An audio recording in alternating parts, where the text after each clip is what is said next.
On June 1st, 2015, 29-year-old Alicia Hummel was walking down to a dock along the Missouri River to indulge in a day of fishing and enjoy the first day of her summer vacation. Sadly, she would never get the opportunity as an unknown person, or persons, cut her life short. 10 years later, we are left wondering who is responsible for murdering Alicia Hummel.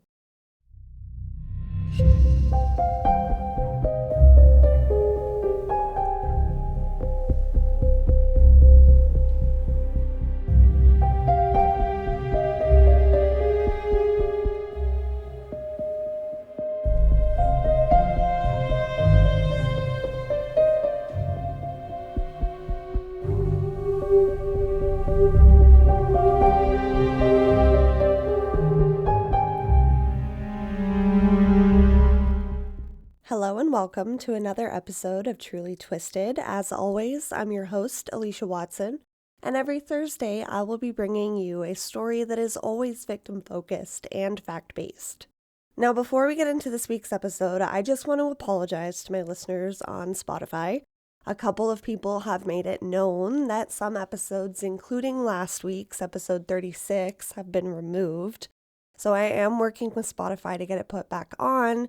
And in the meantime, you can listen on other free platforms like Spreaker that hosts the show, or my new YouTube channel here. So I do apologize for the inconvenience in the meantime, as I know so many of you listen on Spotify, and I will keep you updated when everything is live again.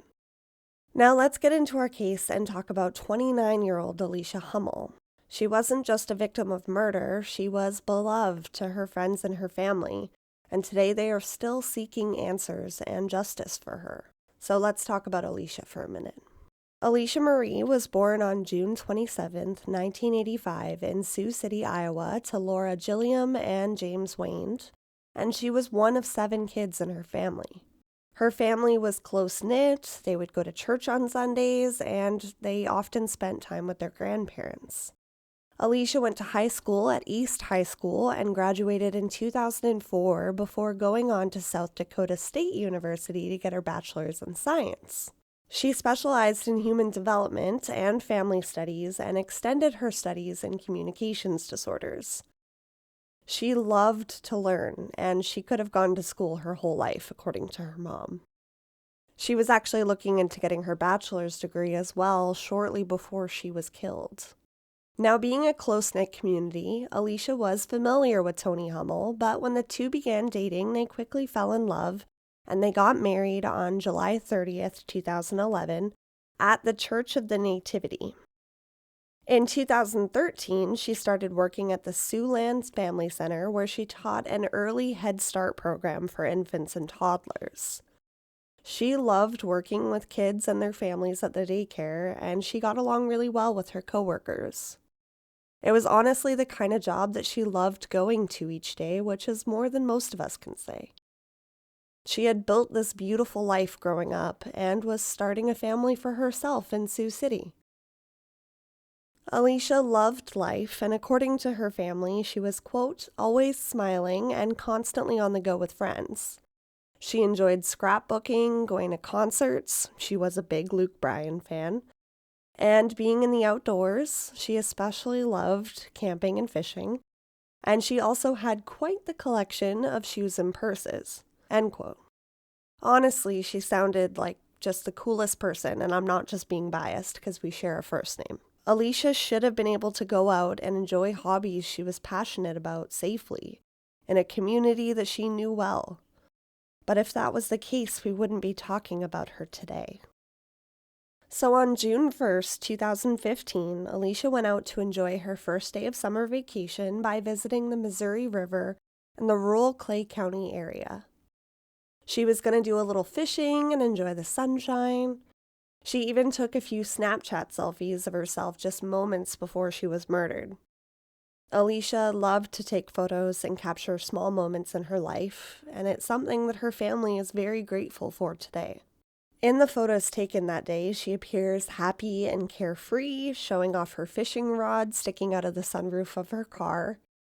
And in the messages with friends, she mentions that other people are also out enjoying the day, so it's unsettling that her murder remains unsolved, and that no one saw or heard anything.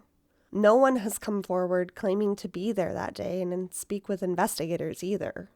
Some people speculate that her death was an accident, but Alicia knew how to swim, and if she had fallen in and was drowning, some sort of commotion would have drawn attention her way to the other people on the river. It wasn't uncommon for Alicia to go fishing alone either, and she had been to this particular dock before. It was something that she enjoyed and found soothing being down by the water. Now, according to her Snapchat timeline, she had gone to Walmart to get a fishing license for the day, where a nice old man wished her well. She sent a message to a friend at about 1:19 about it. She then drove down to the Myron Grove River access to claim her spot for the afternoon along the river. Now, we know that Alicia arrived down at the water at about 1:30 p.m. because she posted a Snapchat out of her car window saying, "Finally, I've been waiting for this since fall," with a photo of her fishing rod and the water beyond. At 1:45 p.m., she sent a friend a message saying that she saw two people having sex in a car. We don't know what happened after this, but Alicia was found floating in the water by a Fish and Parks employee near the dock at around 3:30 p.m. When Alicia stopped responding to her friends and family, her mom reported that she was missing at about 5:20 p.m., and they were notified of her death at 10:30 that evening. I can't even imagine receiving that kind of news. Alicia Hummel was believed to have been killed between 1:45 and 3:15 p.m., and her cause of death was listed as drowning, but her autopsy also reveals blunt force head trauma and an incised wound on her neck. Now, to me, that definitely rules out it being an accident, and it seems likely that she was attacked from behind before being held in the water until she drowned, or knocked unconscious and drowned because of it. From the scene, they believe that she was attacked on the riverbank initially about 10 feet from the water, where she was found. The wound on her neck was intended to cause harm and was not due to a struggle. And any other details regarding weapons or the manner in which her body was found have not been released. There were no signs of alcohol or any other substances in Alicia's system that would have impaired her, and it was not disclosed if she had been sexually assaulted before her murder, which could have been a potential motive. But investigators are still keeping many details close to them for the integrity of the case. When they find the person responsible, they want to make sure that they have a case against them and rule out any possible false confessions. It makes sense, but I understand that it's hard for the family to go on without any questions being answered. Like I said, no one has come forward stating that they were in Myron Grove that day, and it's usually a very busy area for locals, so investigators find this hard to believe. That, and Alicia said herself in messages that there were people there that day. There is only one road that goes in that forks off to the river dock and a few private properties. The dock is long and skinny with room for one boat to be loaded into the water at a time. The parking lot is separated by a line of trees. You can't see down to the dock from the parking lot, though, in the summer months when the trees are full. It's secluded, but very public at the same time. This was a place that Alicia had been to alone before that she felt safe in. So how did no one see or hear anything? Investigators' main lead is a dark-colored sedan with tinted windows driving along the road away from the dock. According to the parks employee that found her, they happened to look because the exhaust on the vehicle was very loud, but they weren't able to get the make and model. The person or persons in the vehicle have never come forward, and even if they aren't involved, they may have seen something integral, and investigators still want to speak with them. Otherwise, tips have been very few and far in between, and the police department and Alicia's family are desperate for any information. They don't want her case to go cold. Tips are still actively investigated as they come into the department, and they do meet with the FBI and the State Division Criminal Investigation Team to discuss fresh ideas and look at the case with new eyes.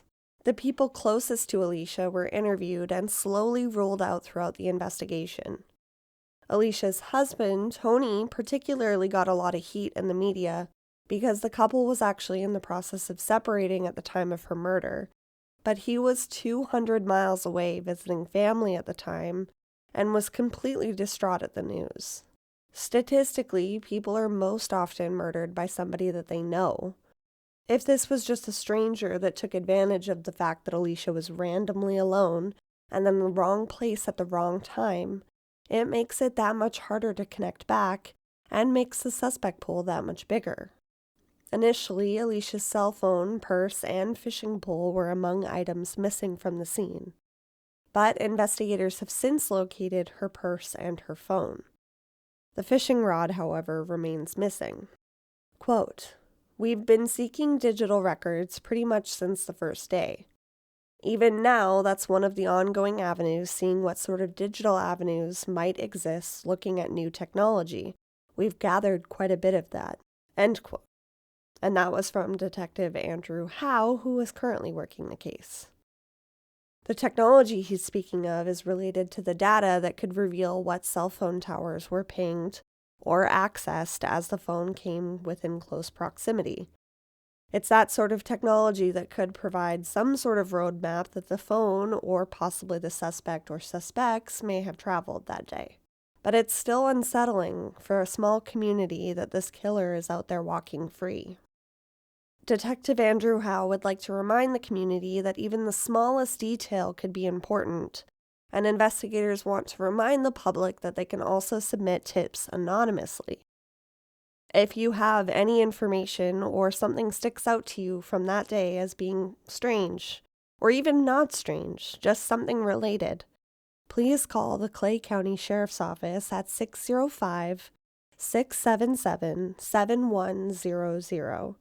And there is also a $5,000 reward for any information leading to an arrest or a conviction. Whenever her loved ones hear a Luke Bryan song, they think of Alicia. They think of her belting out his music at the top of her lungs, laughing and smiling. They are glad that she loved to take photos because now any photo taken with her is a treasured item while they seek justice for her. They are just trying to keep Alicia's memory alive. According to her loved ones, Alicia was as harmless as a fly, fiercely loyal, and full of quiet, radiant love. She was someone who celebrated wins of her loved ones and lifted them up when they were low. And somehow she always managed to make life feel a little bit brighter. And she is missed dearly. And I hope to help in keeping Alicia's memory alive, and I hope that that missing piece that Clay County needs is uncovered soon.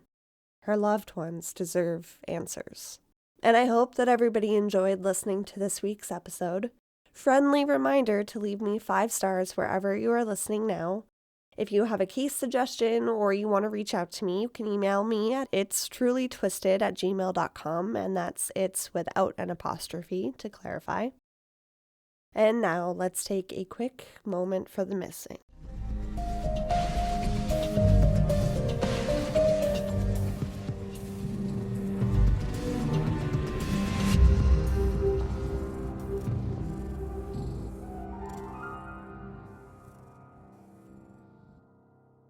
Clay County deputies are searching for 23-year-old Eric Marquardt.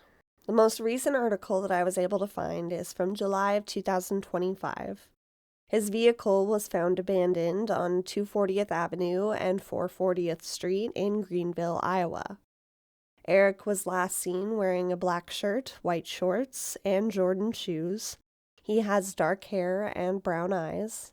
And if you have any knowledge of his whereabouts or any information regarding his disappearance, you are urged to call 712-262-3221. And that brings us to the end of this week's episode. I will see you all next week for another story, and in the meantime, remember, you are wanted, you are loved, and you deserve to be here. and I will see you next week.